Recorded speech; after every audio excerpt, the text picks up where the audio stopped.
Ora, muito boa tarde.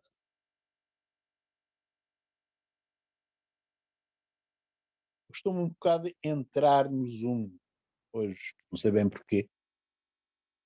Nós começaremos aos 10 minutos depois da hora, ou seja, daqui a 3 minutos.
Ora bem, vamos começar por considerar os exercícios 1 e 2 desta ficha.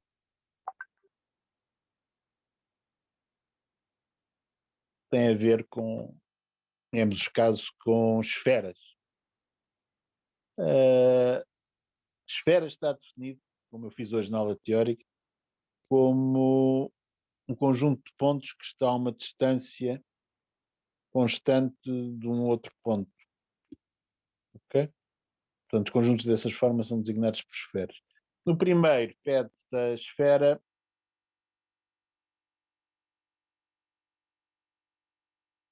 centrada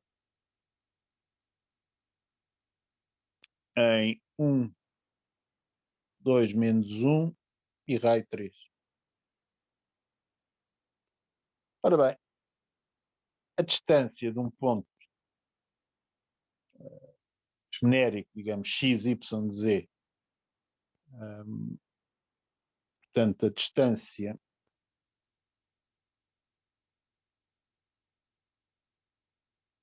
de um ponto x, y, z a 1, 2 menos 1 é a norma da diferença. A norma de um vetor é a raiz quadrada da soma dos quadrados das coordenadas. Portanto, aqui ficamos com raiz quadrada de x menos 1 ao quadrado mais y menos 2 ao quadrado mais z mais 1 ao quadrado. Isto tem que ser igual ao 3, que é o raio. É mais natural, enfim, não estarmos a complicar a expressão com a raiz quadrada. Um momento que costuma-se fazer é escrever isto na forma x menos 1 quadrado mais y menos 2 quadrado mais z mais 1 quadrado igual a 9, que é o raio ao quadrado. Ok? Coisa que nos leva para o exercício 2, que é, digamos, o problema inverso. No exercício 2 pede-se para determine o centro e o raio da esfera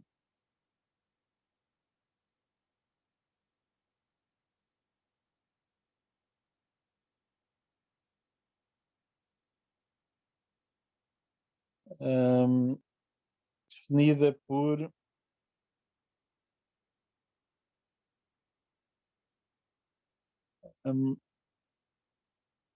x quadrado menos 4x mais y ao quadrado mais 2y mais z quadrado igual a 31. Okay? Se nós olharmos para a última coisa que tem azul nesta página, percebemos o que há a fazer. Porque esta equação, se isto é uma esfera, corresponde a ter desenvolvido aqueles quadrados todos. Okay? Enfim, com o centro e com o raio que for. Não é? Nós podemos olhar para aqui e descobrir os quadrados. Por exemplo, x quadrado menos 4x são as duas primeiras parcelas de desenvolvimento de um quadrado de x mais uma constante.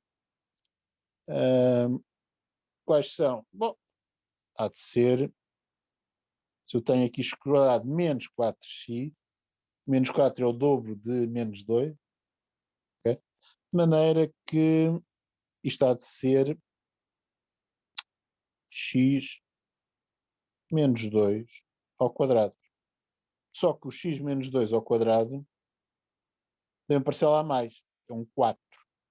De maneira que, para as minhas contas continuarem a bater certo, tenho que chegar aqui e dizer, como juntei 4 para o lado esquerdo, tenho que juntar 4 para o lado direito. Okay? E agora faço assim, a mesma coisa para os termos em y e os termos em z. O y ao quadrado tem ali um 2y ao lado, de maneira que nitidamente é o princípio de desenvolvimento do quadrado de y mais 1. Só que, considerando y mais 1 ao quadrado, eu fico com uma parcela constante que é 1. De maneira que, para manter as minhas contas certas, junto ali 1. Finalmente, o z quadrado, coitado, já não preciso fazer nada com ele, porque já é um quadrado perfeito. Bom, isto, deixa eu agora olhar para aqui, juntando as três parcelas do lado direito.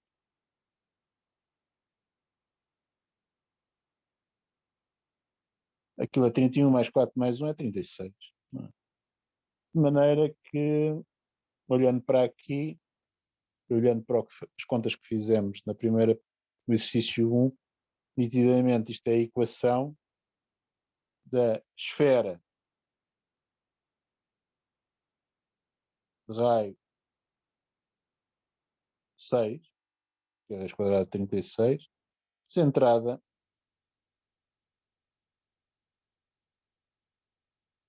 em 2 menos 1, 0.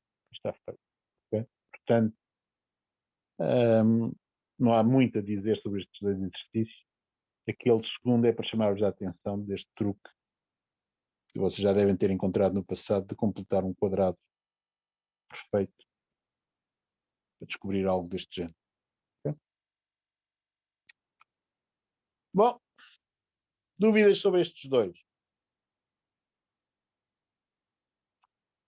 Então vamos passar para outra coisa. Vamos considerar o exercício 3, que é um daqueles que tem solução. Se vocês forem ver a página, está lá a solução. Mas é daqueles em que está lá a solução, mas convém fazer. Portanto, pede-se a equação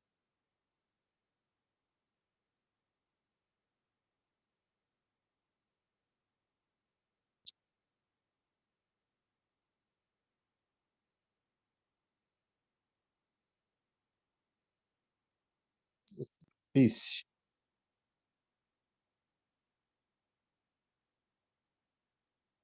em R3, formada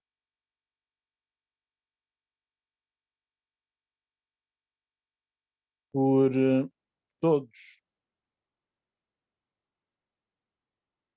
os segmentos de reta,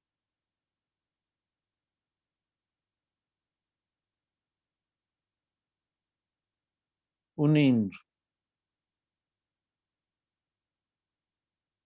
ponto 1, aos pontos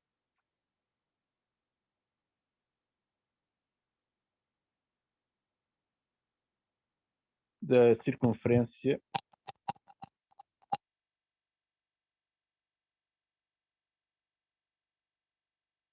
centrada em 0, raio 1 e contida no plano z igual.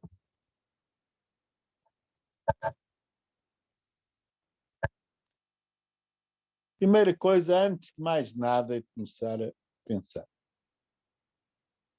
Vou fazer um bonequinho para tentar perceber esta coisa. Ok?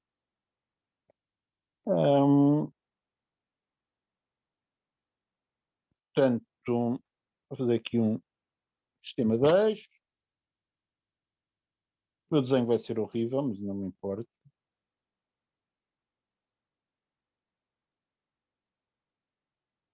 E estou a falar dos dois pontos.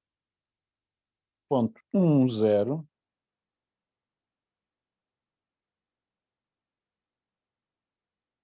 Ponto 1, 0. Era por aqui. E o ponto 1, 1. Que era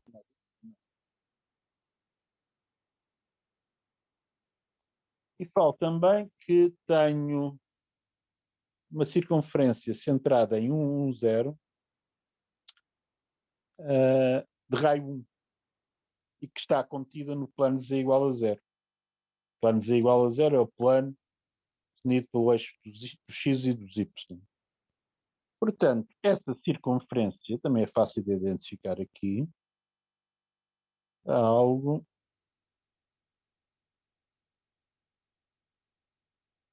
que será algo parecido com isto. Okay? Portanto, esta será a circunferência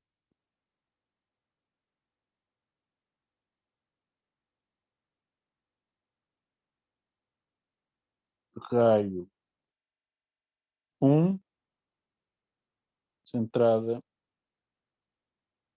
em 1, 1, 0 e verificando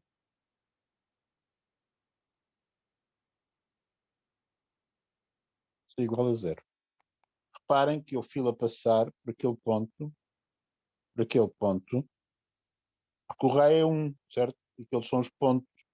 Aquele ponto ali no eixo dos y, que eu marquei agora a vermelho, corresponde a x igual a 0, y igual a 1 e z igual a 0. Que está à distância 1 do ponto 1, 0.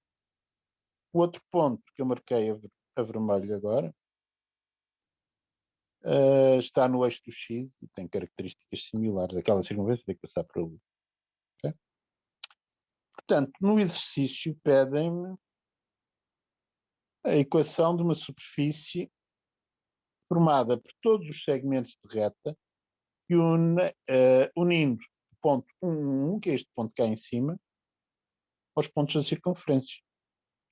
Eu posso desenhar uns quantos destes segmentos. E toda a gente que olhar para aqui agora começa a pensar: mas isto vai fazer um bocado de um cone, um bocado de uma superfície cone, quer dizer. É, já consegui rodar o meu ecrã. Será okay? Será algo assim. Portanto, isto é uma espécie de tenda de círculo. Okay? Bom, agora o meu problema é arranjar as equações. Portanto, já percebi mais ou menos o que é que vai ter que acontecer. Portanto, eu preciso de alguma maneira escrever o conjunto formado por todas estas linhas verdes. Okay? Não só aquelas que eu desenhei, mas todas as outras que estão sugeridas implicitamente. Não é? Como é que eu posso fazer isso? Bom, hoje na aula teórica eu falei de como arranjar a equação num segmento de reta. Certo? Portanto, isso nós sabemos fazer. Portanto, um dos extremos dos segmentos de reta que eu quero é o ponto 1, 1. Está fixo, felizmente. Mas o outro extremo é um ponto que eu posso imaginar andando aqui à volta daquela circunferência, um ponto genérico sobre a circunferência.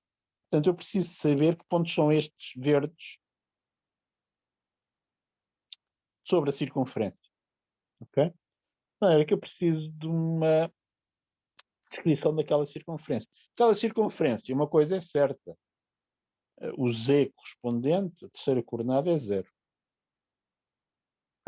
É uma circunferência de raio 1 centrada no ponto 1, 1, 0. Se fosse uma circunferência de raio 1 centrada na origem, há uma maneira muito prática de descrever uma circunferência de raio 1 centrada na origem, não é? Em R2. Em R2 é com cosseno T, seno T. Vocês sabem que variando T entre 0 e 2π, dá uma volta completa à circunferência. Okay? Ora bem, portanto aqui o que eu quero fazer, portanto, é descobrir o que se passa com as coordenadas x e y. E de facto, se me inspirar nesse meu velho conhecimento sobre a circunferência de raio 1 centrado na origem R2, portanto, por exemplo, assim, um cosseno T aqui, um seno T lá, portanto, x terá que ser função do T, o y também, o z também, mas de facto ele é constante, não é? Só que isto era algo centrado na origem. Para ficar com algo centrado em 1, 1, 0, esqueçamos o 0 que é o z, portanto esse já está tratado, o que eu tenho que fazer é adicionar 1 ao x e 1 ao y que tenho aqui, ou seja, com 1 mais cosseno t e 1 mais seno t, eu já me vou governando. E basta-me fazer agora o t variar entre 0 e 2π. Okay? Portanto, com ideias velhinhas sobre a velha circunferência no plano, eu consigo arranjar uma função que transforma os t's no intervalo 0, 2π nos pontos daquela circunferência. Okay? Agora, Francisco somou-se 1 para transladar a circunferência centrada na origem para uma circunferência centrada em 1, 1, 0. Certo? Portanto, com cosseno t e seno t, vamos lá ver, eu agora já vimos este boneco o suficiente. Não é? Portanto, o que eu disse é que usava o que sabíamos de como parametrizar uma circunferência no plano,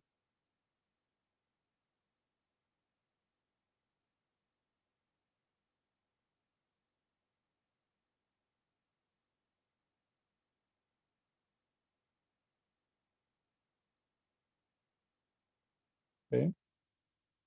A circunferência passa por aqui, não é? Portanto, isto faz-se com isto t igual a cosseno t, yt igual a seno t.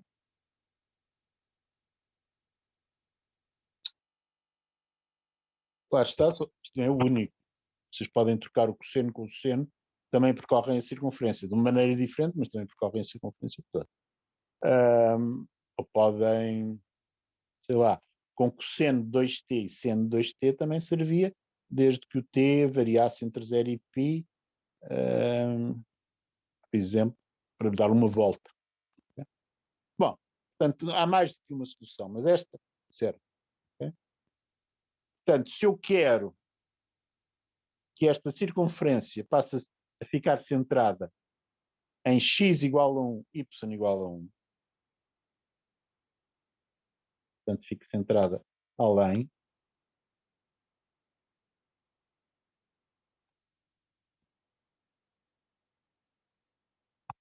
o que é preciso fazer à minha circunferência verde é a cada ponto adicionar um vetor correspondente a esta translação do centro, não é? Essa translação do centro é o vetor 1, 1. Okay? De maneira que com xt igual a 1 mais cosseno de t, yt igual a 1 mais seno de t, t também pertencente a 0,2π, eu já dou voltas a uma circunferência centrada em 1, 1. Ok? E de raio 1. Agora, para ter aquela circunferência, mas em R3, portanto que está no plano z igual a 0, eu simplesmente junto uma terceira coordenada, que é zt igual a 0. Okay? Portanto, estas três igualdades definem uma função de 0,2π em R3, podemos chamar essa função RT, dada desta forma: primeira coordenada 1 mais cosseno de t, segunda 1 mais seno de t, terceira coordenada 0. Ok? Portanto, este R, uma função, transforma o intervalo 0,2π em valores em R3, que são exatamente os pontos sobre aquela circunferência.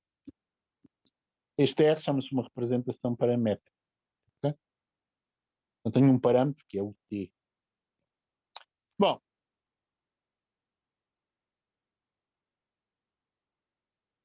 exatamente a pergunta que me fizeram agora, se fosse em 2, 1, 0, então eu, em vez de adicionar 1 na primeira coordenada, adicionava 2. Ou seja, a circunferência verde é transformada na circunferência vermelha por uma translação do vetor 1 rigidamente. Todos os pontos têm que fazer a mesma coisa. Bom, agora, o meu problema continua porque eu não quero estes pontos, quero os pontos do segmento de reta unindo estes ao ponto 1, 1, 1. Ok? Portanto, vamos temporariamente dizer que RT é o ponto sobre a circunferência.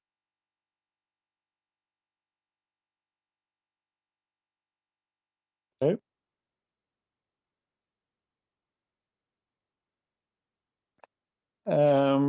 Como é que eu considero um segmento de reta que une R de T ao ponto 1, 1, 1? Ora bem, se eu considerar o ponto 1, 1, 1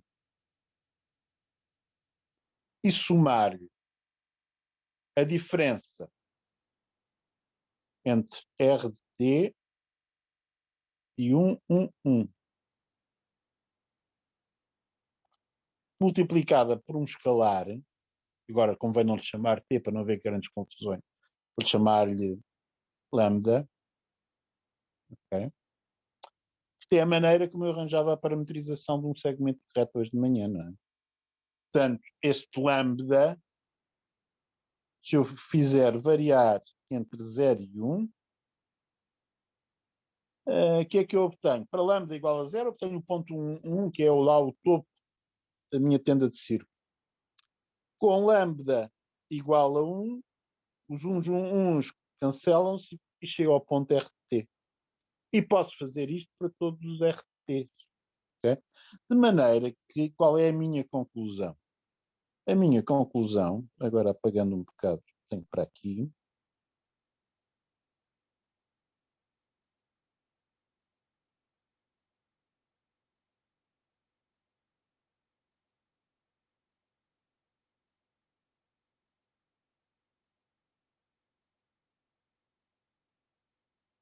é que vou utilizar uma função de duas variáveis, ou seja, dois parâmetros, que vão ser o t por um lado e o lambda pelo outro.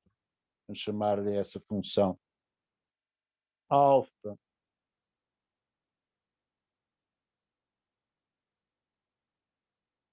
de lambda e de t, que é exatamente dada por 1 mais lambda RT menos 1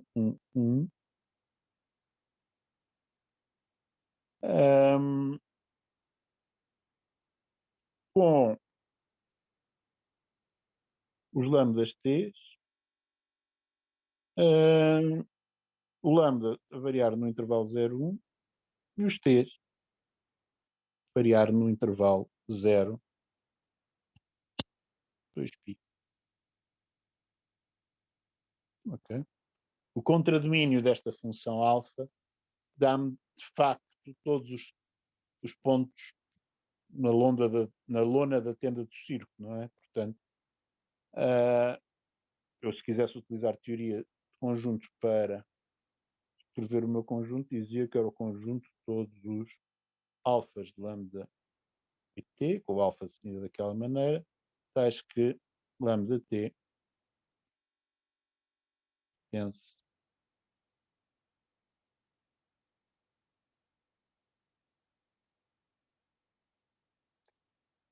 àquele produto cartesiano de dois intervalos. O produto cartesiano não é nada de extraordinário, não é? É simplesmente o conjunto de todos os pares, tirando o primeiro elemento do par do 0,1 e o segundo elemento do par do 0,2π. Ok? Portanto, isto é uma maneira de descrever que esta tenda de círculo que aparece nesse tipo de exercício à custa de um contradomínio de uma função, costuma-se dizer que é à custa de uma representação paramétrica. Okay? Portanto, esta é uma das maneiras de resolver este exercício. Há outra maneira de resolver, okay, na solução que está publicada. Eu sugiro que vocês olhem para ela. Consiste em usar uma outra ideia, não é? Portanto, que ideia é essa? Deixa-me só dizer qual é a ideia, princípio da história. Okay? Vamos limpar isto e notar o seguinte. Para uma superfície cónica, suponham por um momento que vocês têm uma superfície cónica, mas com o vértice na origem.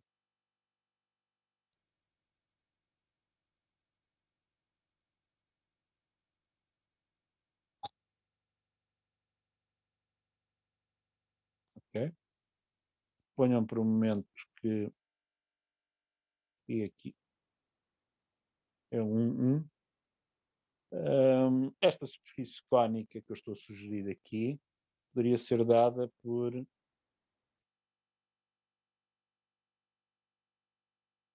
z igual a raiz de x2 mais y2.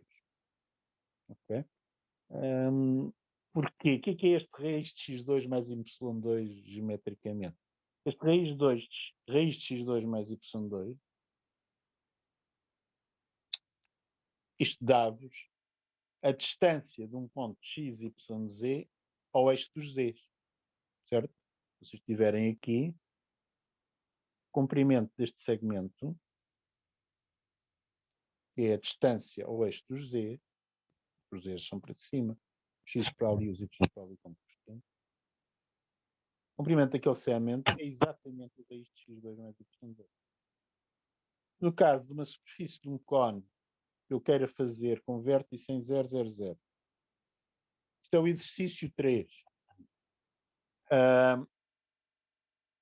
E passando ali pelo ponto com y igual a 1, z igual a 1,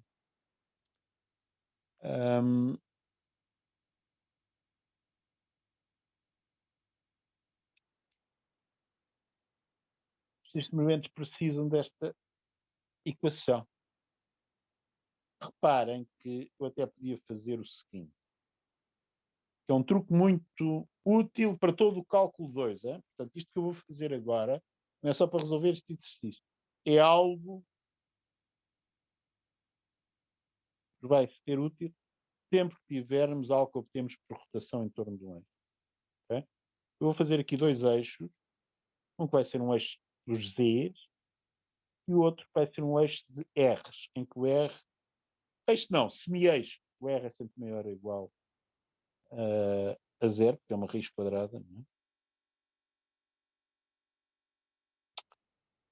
é? Portanto, esta igualdade Z igual a raiz de x2 mais y2, fazendo aquela distinção de R igual a raiz de x2 mais y2, que é a distância ao eixo dos Z, de um ponto. Isto é simplesmente Z igual a R. Z igual a R será aqui uma semi-reta, okay? Em que este ângulo aqui é π sobre 4. Okay? E o cone é o que eu obtenho pegando aqui neste desenho com Z's e R's e rodando em torno do eixo dos Z's. Certo?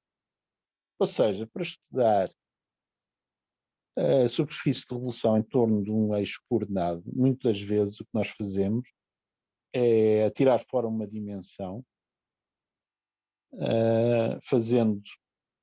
olhando para o gráfico bidimensional com Z's e com R, ou com X e com o análogo.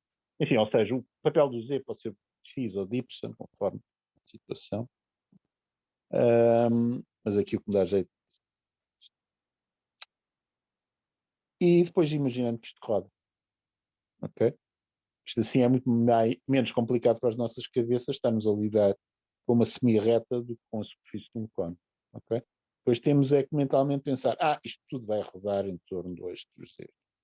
Ok? Portanto, uma superfície cónica, só a parte de cima, com eixo de simetria, o eixo dos Z, e com esta abertura, posso descrevê-la assim. Mas se tenho a equação desta superfície cónica, posso fazer umas habilidades com ela para mudar o vértice de cone de sítio e virar o cone de cima para baixo. Okay? Ou seja, por exemplo, se eu em vez de ter z igual a raiz de x2 mais y2, considerar z...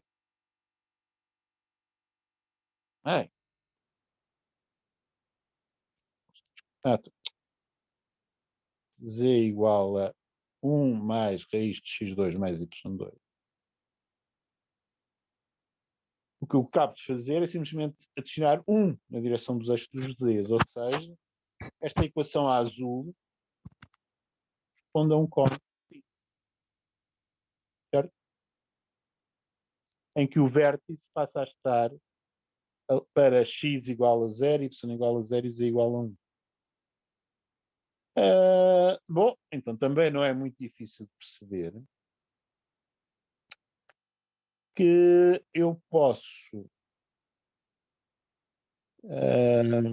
virar o cone, agora este cone azul, para baixo, certo? Como? Passando aquele sinal mais a sinal menos, não é? Portanto, eu posso pensar, isto virado ao contrário, é uma questão de simplesmente pegar na raiz quadrada positiva e passá-la a uma raiz negativa, não é? Portanto, eu consigo arranjar a equação isocónica assim, agora como estou a desenhar a verde, considerando z igual a 1 menos raiz de x2 mais y2. Ok?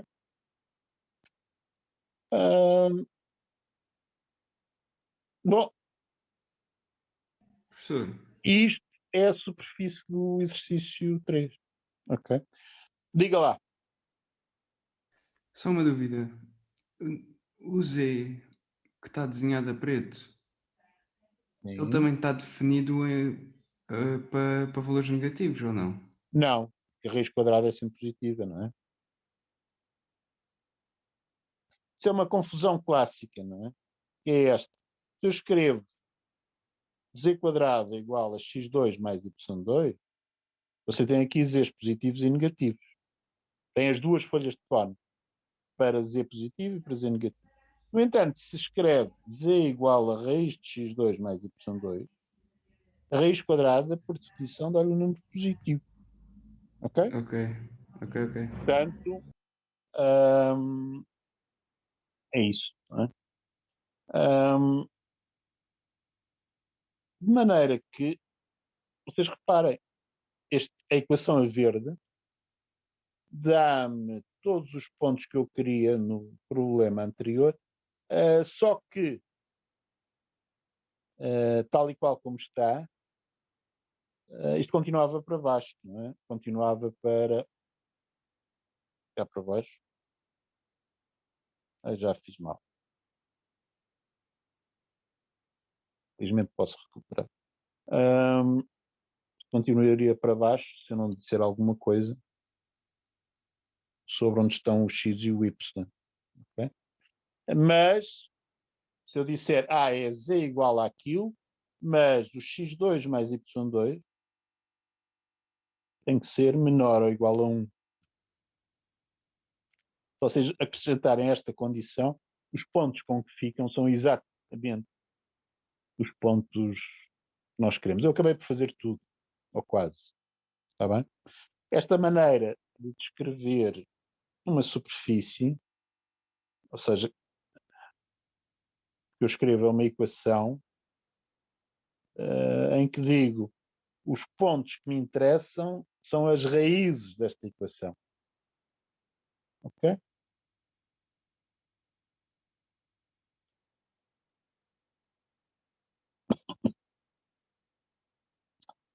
Bom, deixo isto para vocês pensar. Vocês têm a solução bem bonitinha e tal no texto. E esqueci-me aqui de uma coisa, não é?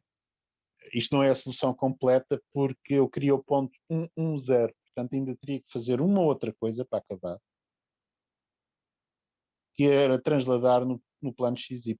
Teria que ser fazer isto. Okay? Estavam a já esquecer. No exercício temos o ponto 1, 1, 0 sendo daquela circunferência. Okay? Portanto, é assim que eu obtenho a solução. Okay?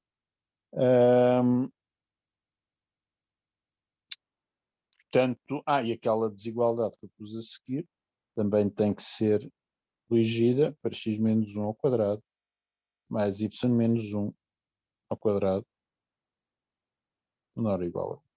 Ok? Portanto, pode resolver o exercício de uma maneira ou de outra.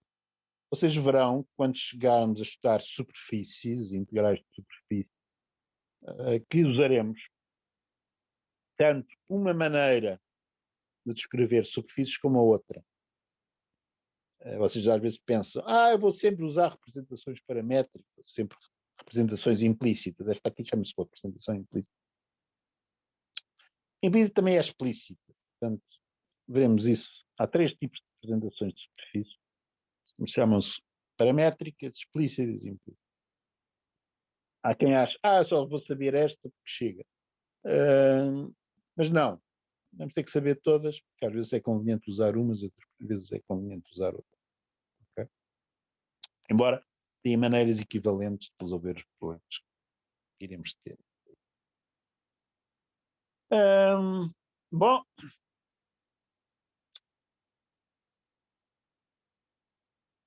mais exercícios. Portanto, sobre o exercício 3, já fizemos uma solução e depois teve uns palpites para outro método de atacar o problema.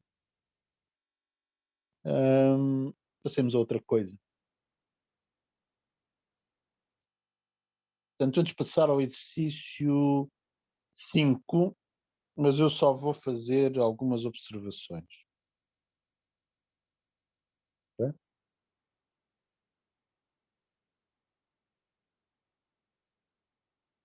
No exercício 5, fala-se de uma elipse de equação x² mais 4y² igual a 2. Okay? Após uma rotação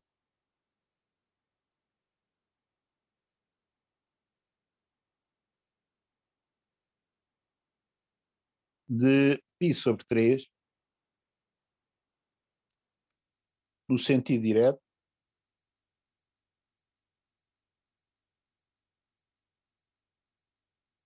em torno de 0, 0. Portanto, isto é um problema no plano.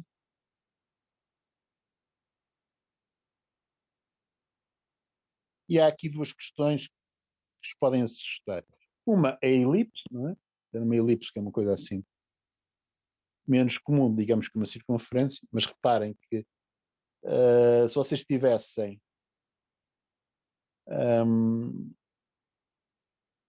o quadrado mais v² igual a 2, isto no plano V, isto é uma equação de uma circunferência de raiz 2 centrada na origem.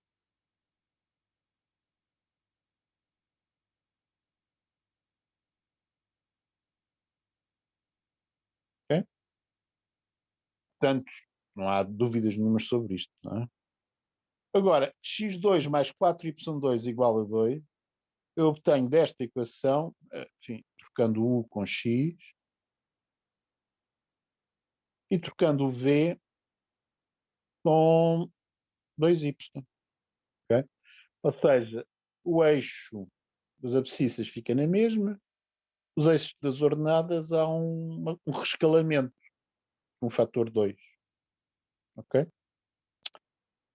Ou seja, eu vou achatar de alguma maneira aquela circunferência.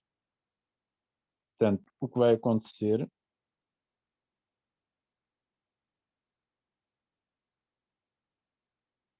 agora em termos de x e de y, portanto, no eixo do x fica tudo na mesma, continua a ter ali o raiz 2. Okay? E no eixo dos y, onde era antigamente v igual a raiz 2, agora o y é raiz 2 sobre 2. Portanto, vou parar aqui. De maneira que passo a minha circunferência, vai que uma elipse, tem semi-eixos, comprimento raiz 2 e raiz 2 sobre 2. Okay? Portanto, isso, sobre elipses, são circunferências em que rescalamos nos eixos, certo? Agora, a parte mais interessante do problema é sobre aquela rotação de π/3. O que há a saber sobre isso é que para rodarmos em torno da origem, no plano, de um ângulo θ, precisamos é de uma transformação linear que faça isso. Ok? As transformações lineares no plano são representadas por matrizes 2x2. Qual é a matriz que representa a transformação linear de uma rotação de θ? Ora, é a matriz.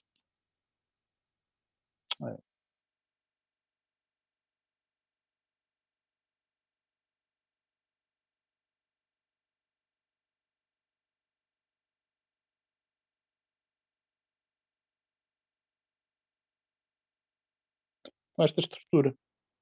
Okay? Coisa que vocês podem verificar para π sobre 3, não é? Com θ igual a π sobre 3, com o que é que ficamos? O cosseno vai ser 1/2. O seno vai ser raiz de 3 sobre 2.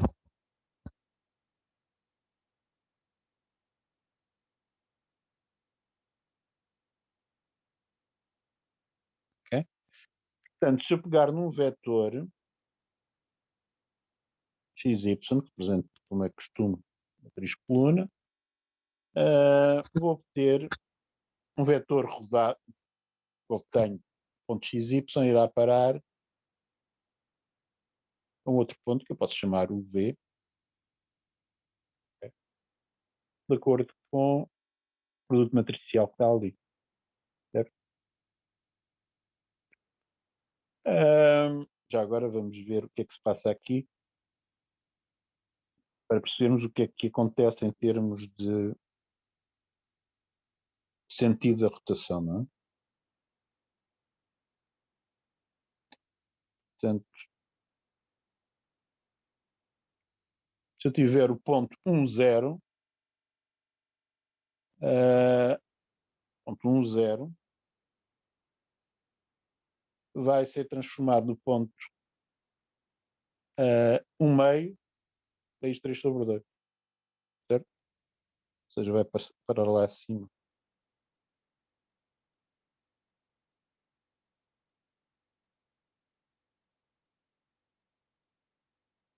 De facto, estou a rodar π sobre 3 no sentido direto. Eu, como muitos de vós, sou daquelas pessoas que nunca têm de certeza se não trocou o sinal menos de sítio, portanto, se isto não está a fazer a rotação no sentido retrógrado em vez de no sentido direto, ok? Portanto, acertei quando escrevi daquela maneira que sim tenho a certeza que não me estou a enganar, ok?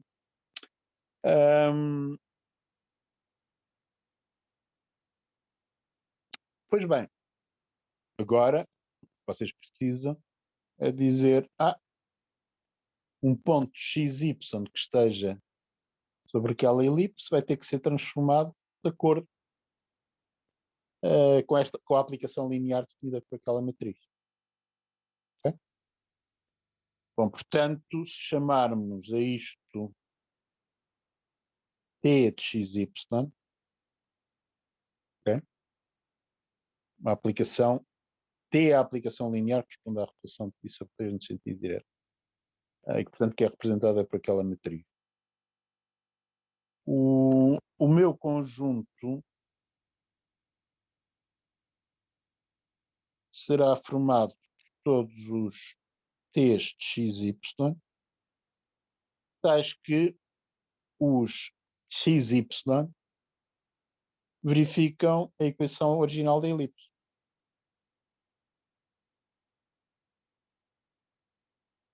Okay? Ora bem, isto não é propriamente o que eu quero ainda, certo? Porque ainda tenho ali a equação original e tenho o conjunto de todos os transformados através desta rotação. Ora bem, como é que muda a equação? Bom, para vocês verem o que é que muda na equação, vão ter que pensar um bocadinho. Okay? Deixem-me fazer a observação que é importante para isso noutra página. Portanto, o que eu tive aqui, um exemplo de uma situação em que transformei pontos XY em que os XY satisfaziam uma equação implícita original. Eu vou chamar f de XY igual a 0. Okay? Neste caso particular, o f de XY seria o x quadrado mais 4y ao quadrado menos 2. Está bem? Mas não interessa isso. Okay? Mas o que eu queria seria pôr isto escrito assim, xy de R2,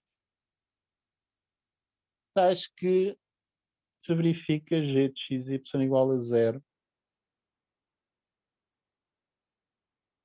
um certo g.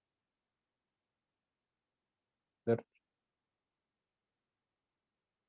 Portanto, eu quero saber qual é o g neste caso particular deste problema. Okay? E agora reparem, bom, para já vou fazer aqui uma modificação, vou pôr aqui, em vez de x e y, na segunda equação, vou pôr os e v's, para não nos baralharmos.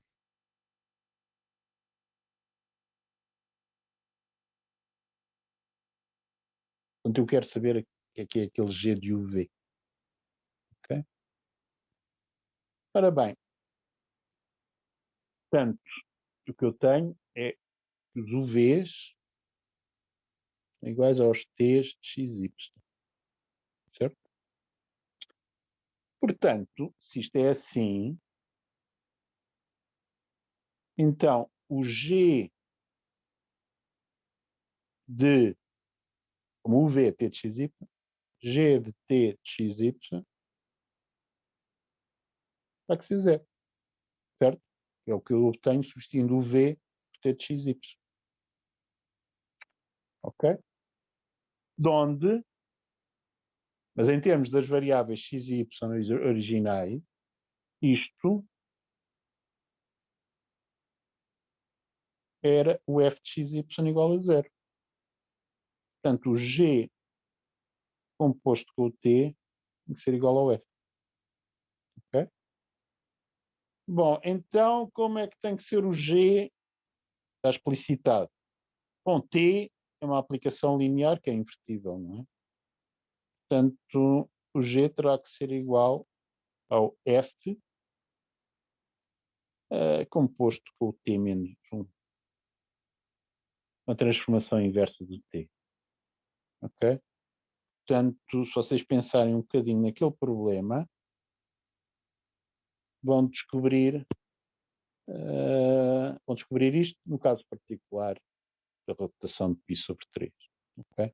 A solução que têm é, de facto, corresponde a fazer isso. Está bem? Deixo ao vosso cuidado lidarem com o problema. Notem que este tipo de raciocínio vale para rotações, mas vale para outras transformações, não é? Se eu estivesse a fazer uma translação, também tinha que considerar a translação inversa. Okay? Portanto, pensem um pouco. Okay, não vou dizer mais. Está bem? Ora, já são 3 horas, tenho que ir falar de outras coisas, não é? Vamos. Já agora, fazer umas observações rápidas sobre o exercício 6 e o exercício 7.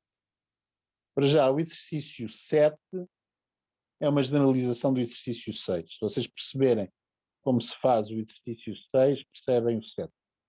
Okay? Quanto ao exercício 6,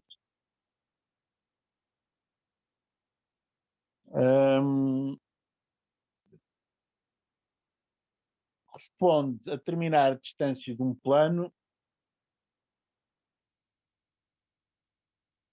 esse, que é o plano x mais y mais z igual a 1,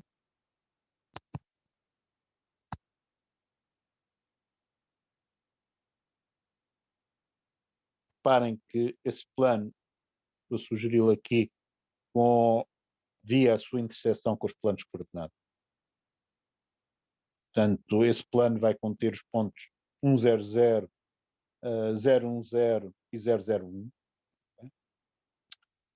Portanto, eu quero saber a distância deste plano à origem. Okay? Ora, o que há a fazer aqui é pensar, vou tentar descobrir qual é o ponto deste plano que está mais perto da origem. A olho, vocês dizem, há de ter um ponto aqui algures, não é? Sobre o plano. Ora, como este plano, se eu trocar o x com o z, o y com o z ou o x com o y, fica tudo na mesma, não é? De maneira que é de suspeitar que este ponto, à menor distância da origem, seja um ponto que tem coordenadas todas iguais. Okay? E qual é o ponto que tem coordenadas todas iguais, que está no plano x mais y mais z igual a 1? Portanto, o número somado 3 vezes para dar 1 é 1/3. Não é? Portanto, vocês suspeitam que aquele ponto ali é 1/3. 1/3. 1/3. Okay? Depois desta suspeita, o que há a fazer? Bom, a distância não se altera entre o plano e o ponto se vocês transladarem tudo de um vetor constante. Pode ser o menos 1/3, menos 1/3, menos 1/3, de maneira a levarem o 000 para menos 1/3, menos 1/3, menos 1/3, e levarem este ponto de 1/3, 1/3, 1/3 para 000. Bom, vocês têm no texto a discussão do problema de determinar a distância de um ponto a um subespaço vetorial de Rn. Okay? Se usarem isso, depois o resto do problema é fácil. Esse problema de determinar a distância de um ponto a um subespaço vetorial tem a ver com a projeção do vetor posição no ponto no subespaço vetorial. Okay? É que nós hoje na aula teórica vimos, no caso particular, do subespaço vetorial ter a dimensão de ser uma reta. Portanto, isto está relacionado com essas coisas que vimos hoje na aula teórica. Outra observação importante sobre este exercício, já agora, é que isto é um problema que iremos ver mais tarde como um caso particular dos chamados problemas de extremos condicionados. Temos uma função que é a distância, sabemos perfeitamente o que é, e queremos minimizar a distância nos pontos de um certo conjunto, que é é algo bidimensional. E se iremos ter um método sistemático de atacar esses problemas, vai se chamar um método de Euler-Lagrange, ou dos multiplicadores de Lagrange também. Okay? Mas isso ainda falta muito até chegarmos lá. No caso particular de ser um ponto e um plano, isto pode-se resolver por métodos de álgebra linear, e é isso que está aqui. Está bem? Portanto, sobre o exercício 6 e o exercício 7, eu desafio-os a ler a solução do 6, ou, mais difícil ainda, ler o texto. Está lá as observações sobre a distância de um ponto a um plano e fazer as contas dessa maneira. Mas é de suspeitar que a solução seja a distância de 1/3, 1/3, 1/3 à origem. Ora, tem é que se provar que é mesmo. Bom, saltemos para outra coisa.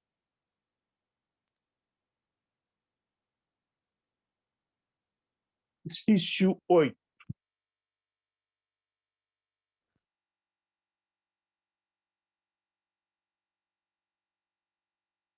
Determina a equação da superfície que se obtém rodando a linha definida por z igual a x ao cubo,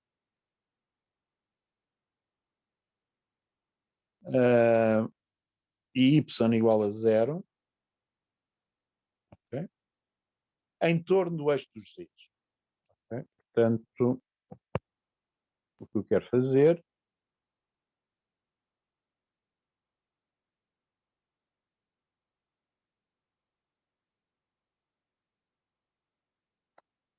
é considerar a linha descrita daquela forma,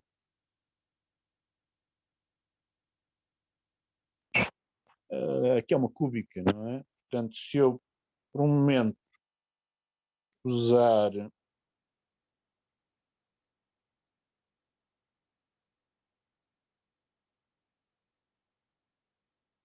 o seio do polinómio x ao cubo, z igual a x ao cubo é isto. Portanto, a 3 dimensões, o que eu estou a fazer é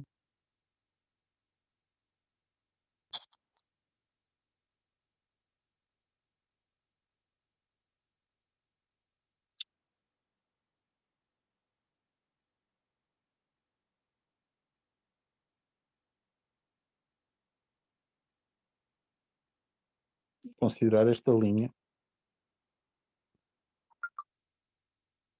Okay? Portanto, esta linha azul está no plano y igual a 0, certo? E rodá-la. Eu quero rodar isto em torno do eixo dos z's. Claro está que neste exercício, como se deve pensar?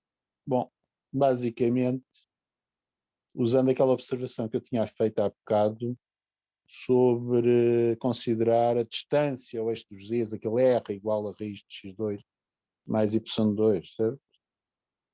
Ou seja, se vocês aqui neste desenho de baixo substituírem x pelo r de há bocado,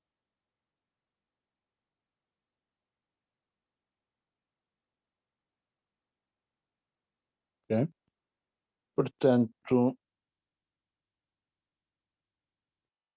com atenção a uma coisa, o r é sempre maior ou igual a zero, de maneira que uma parte do desenho desaparece temporariamente, certo?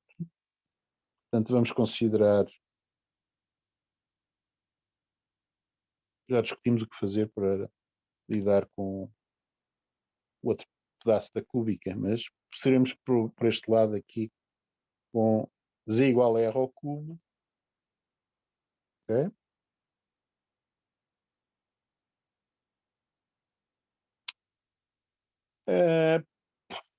Portanto, z igual a r ao cubo, agora podem ter termos de x e de y, o que eu tenho ali é z igual a raiz de x2 mais y2 ao cubo, ok?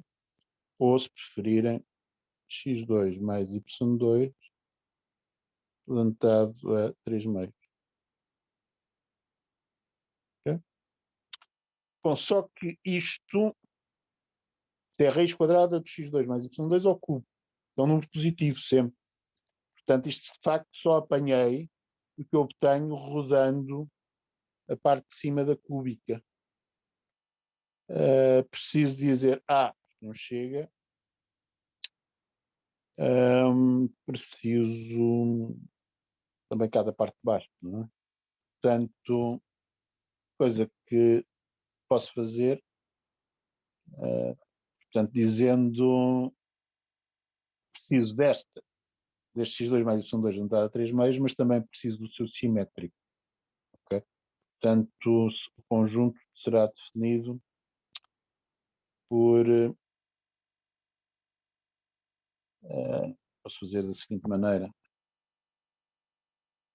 usando uma ideia que já tinha feito há bocado, não é? Quando discutíamos aquela dúvida se a raiz também não dava o caso negativo. Se eu levantar ao quadrado, ambos os lados, então já obtenho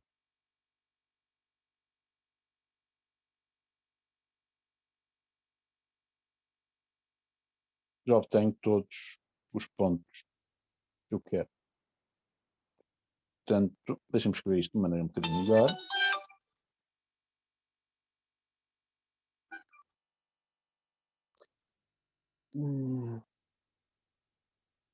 ou seja, será todos os x, y, z's, R3,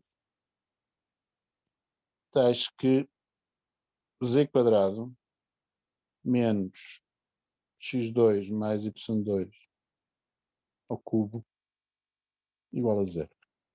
Ok? E isto dá-me, de facto, aquilo que eu obtenho rodando em torno do eixo dos z's. Okay? Portanto, mais uma vez, aquele raciocínio para obter algo por revolução, introduzindo uma variável que corresponde à distância ao eixo.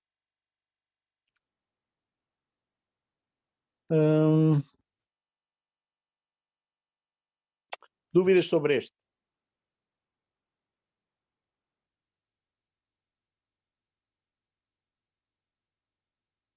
Vocês estão aí, espero. Sim. Ok, está bem. Sim. Pararam durante um minuto. Isto, uma pessoa pode ficar sem alunos para subitamente, porque a internet foi abaixo e não dá por isso. Ok, bom. Pois bem, que mais é que poderemos ver daqui? Vale a pena fazer observações.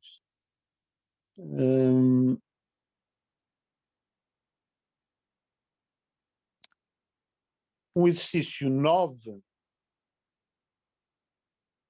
tem a ver com a distância, a noção de distância entre conjuntos.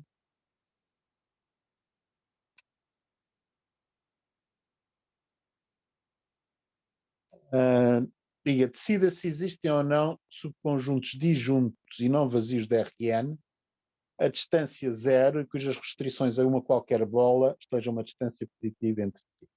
Portanto, isto é para as pessoas pensarem um bocadinho nas definições de bola e distância entre conjuntos. Já agora, a distância entre dois conjuntos, que eu costumo indicar assim, se A e B forem dois conjuntos, a distância entre A e B é o ínfimo das normas de x menos y, x vetor e y vetor, entende-se, tais que x pertence a A e y pertence a B. Okay? Bom, eu só vou fazer, para vos dar a ideia do que é que vocês querem, um exercício como este, notar o seguinte. Pensem em R2.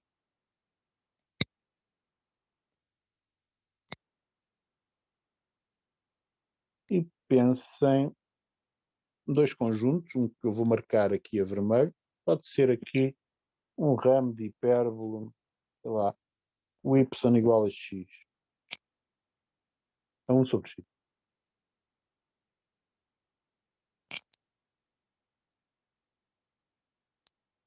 Esta hipérbole, este ramo de hipérbole, aproxima-se cada vez mais do eixo do x quando x tende para mais infinito. Ou seja, o limite de 1 sobre x quando x tende para mais infinito é zero. Podem vocês também considerar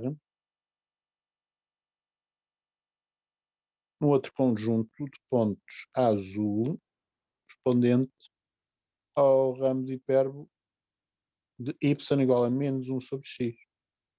Também se aproxima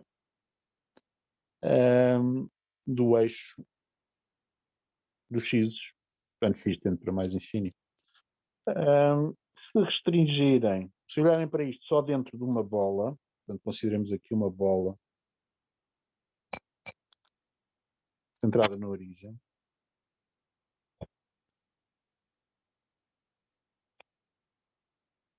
dentro desta bola, a distância entre os pontos vermelhos e os pontos azuis é positiva. No entanto, a distância entre os dois conjuntos vai ser zero. Okay? Porque qualquer que seja o número que vocês me deem, eu consigo mostrar que existem dois pontos a uma distância menor do que esse número. Sei lá, se esse número for epsilon, sei lá, para x maior que 1 sobre epsilon, ou melhor, 1 meio de 1 sobre epsilon, então de certeza que os pontos estão a uma distância menor que epsilon entre si, certo? De maneira que vocês conseguem formalizar isto e resolver a questão pela positiva, ou seja, existem conjuntos com essas características, pensando um bocadinho em exemplos deste género. Okay? Portanto, conjuntos que se vão se aproximando cada vez mais, conforme formos para infinito, de alguma forma. Reparem que o infinito em R2 é uma coisa estranha, não é? Teremos que falar disso mais tarde. Portanto, há infinito em todas as direções, não é? Portanto, estão habituados ao R,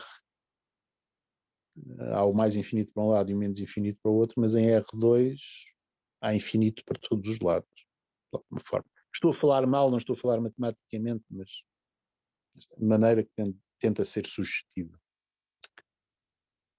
Portanto, sobre o exercício 9 não vou fazer mais nada, não vou formalizar isso muito mais, quero que vocês pensem.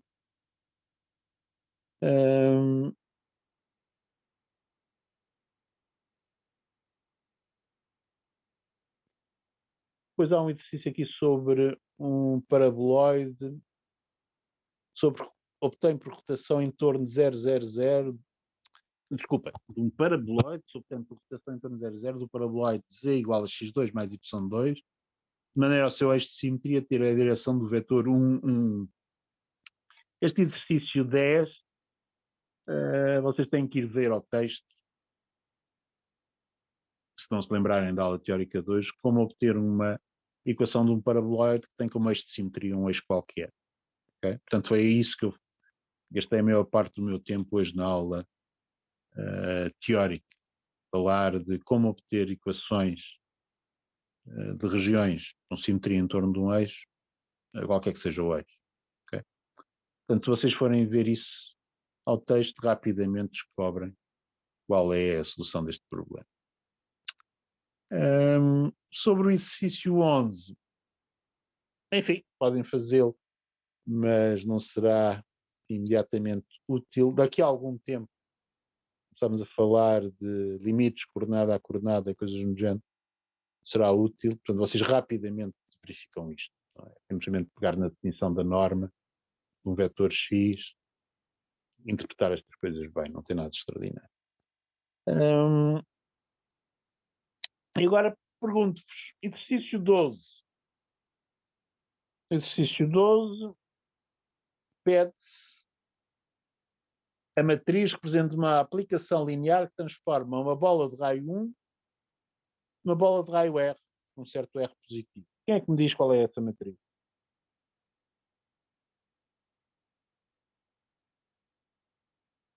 Portanto, eu quero transformar a bola de raio 1 centrada em 0, 0, quero transformá-la na bola de raio R centrada em 0, 0. Okay? Qual é a matriz que faz isto?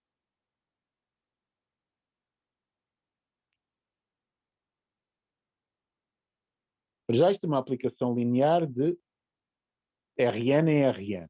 Portanto, é uma matriz n por n. Certo? Há de ter n colunas, n linhas. Agora, o que é que está nas colunas e nas linhas? Alguém tem uma ideia?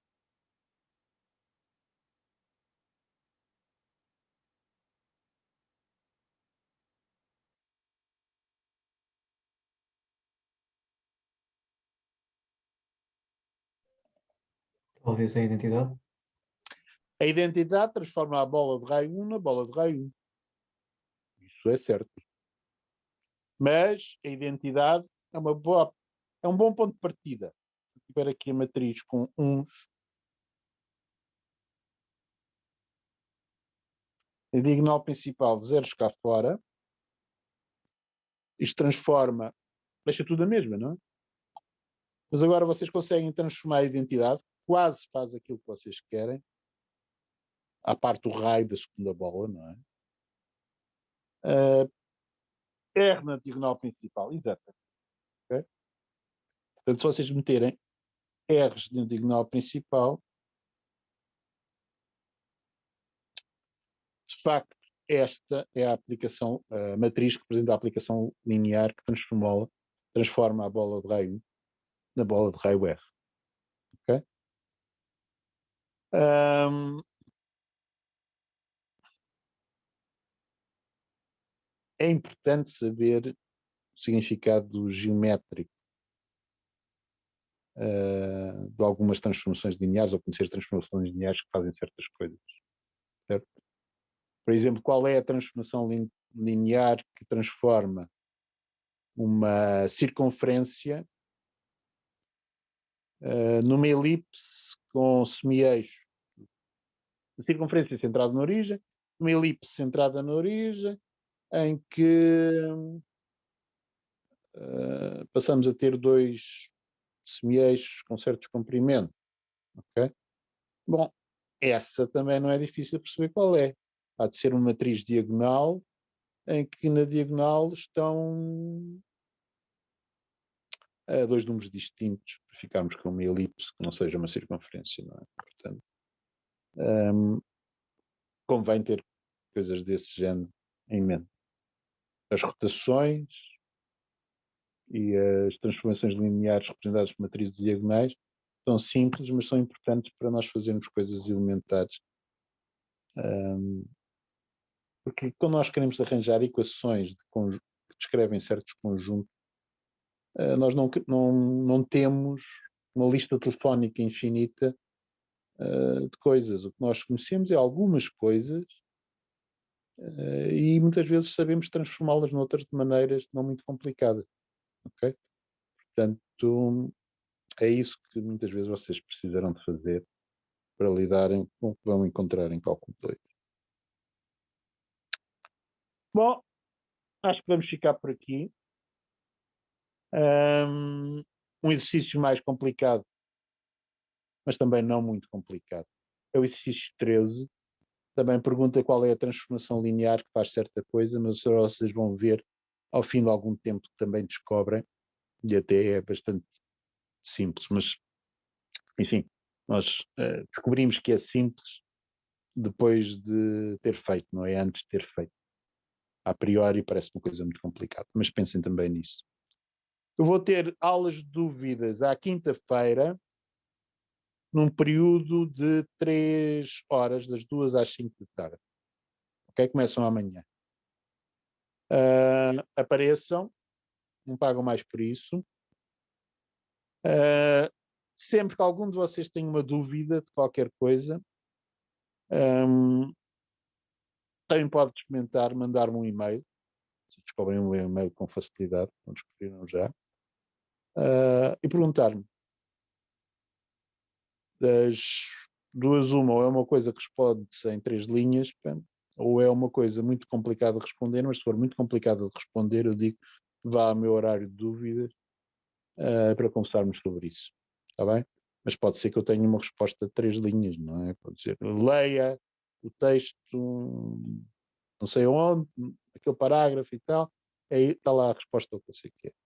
Portanto, usem e abusem disso. Okay? Se por acaso o horário das quintas-feiras à tarde que eu estou a propor for inconveniente para alguém, digam-me para combinarmos outra coisa. Eu posso sempre, se vocês não tiverem possibilidade de ir a esse horário, também haverá um horário do professor Gonçalves Henriques. Também. Falta-me ele dizer qual é, mas também aparecerá muito rapidamente. Portanto, se vocês tiverem alguns problemas com os horários de dúvidas, quiserem sugerir um outro horário, façam um favor, nós tentaremos adaptar-nos se houver um número suficiente de pessoas que justifiquem outro horário. Ou então, combinar coisas ad hoc também para tirar-vos as dúvidas. Bom. Okay? Portanto, Professor, diga. segunda-feira às 8h30 não há uma aula de problema? Não há uma aula de... Ou seja, o horário, os turnos de problemas começaram por ter mais 2 turnos, que eram resquícios de ter uns turnos extras há um ano, quando a pandemia apareceu. Ok? acontece que muitas pessoas olham para os horários e dizem aqueles 8 dava-me jeito e tal. Mas a maior parte das pessoas que fazem isso não estão a olhar para o conjunto dos turnos que está disponível para todos os cursos, não estão a olhar para o seu. Okay? Portanto, eu sugiro que você olhe para a página da cadeira, para a página horários, e veja os 5 turnos de horários que estão disponíveis. Se por acaso não puder ir a nenhum, diga que nós temos que corrigir isso mais tarde ou mais cedo. Okay? Mas respeito conseguirá ir a um. Consigo vir a este, consigo vir a este. Era só mesmo por uma questão de conveniência. Um bocado egoísta. Pois, Sei, mas... exato. Mas nós não vamos multiplicar os turnos indefinidamente, ainda por cima quando estamos a funcionar remotamente, não é? Uhum. Portanto, no entanto, quando passarmos a regime semipresencial, obviamente que vamos ter que olhar para as lotações de cada turno e eventualmente fazer desdobramentos se houver necessidade efetiva de fazer isso. Okay? Mas isso vamos vendo quantas pessoas aparecem nestes turnos como estão agora. Nós também sabemos que, enfim, um número ao fim de 15 dias, as pessoas mais ou menos estabilizam a ir a certos turnos, etc. De maneira que esperamos para a semana começarmos a ter uma ideia de como é que isso vai ser. Mas por enquanto é assim. A não ser que alguém me dê uma boa razão para colocar um outro turno no outro sítio. Tá bom? É É tudo que por hoje. a última meia hora desta aula de problemas, eu vou ter, agora esta semana nem para a acho que não vou ter ainda, mas depois vou começar a ter aulas de laboratórios de outra cadeira. Não tem possibilidade de ir Só a na outro? última meia hora. Só na última meia hora. Sim. Depois eu tenho de ser mais cedo. Ok. Era só isso. Epá, e você além... Ouça, e além... Há muito mais gente em situação parecida? Pelo menos os meus colegas do grupo dessa cadeira e mais um ou dois, talvez. Qual é o seu curso? Lé, Lé? sim. Ok. Então, peça... Bom, eu vou ver o horário de Lé. Ok? E depois digo qualquer coisa na aula teórica. Está bem? Ok, senhor, obrigado. Lembro-me disso amanhã ou sexta-feira. Se por acaso me esquecer amanhã, lembro-me sexta-feira. Está bem dizer alguma coisa. Eu vou olhar para o ar de Lé e ver o que é que posso fazer. Ok, senhor, obrigado. Porque é um exercício complicado, infelizmente, pensar nos horários de cálculo 1, porque os horários são publicados curso a curso, de maneira que fazer alguma modificação é sempre uma complicação terrível. Mas vou ver o que é que consigo fazer. Pronto, está bem. Ok. Então, mais alguma coisa de alguém? Não. Não? Então fica. Obrigado. Até amanhã. Obrigado. Até amanhã, professor. Obrigado, Até amanhã, professor. senhor, Até obrigado. amanhã.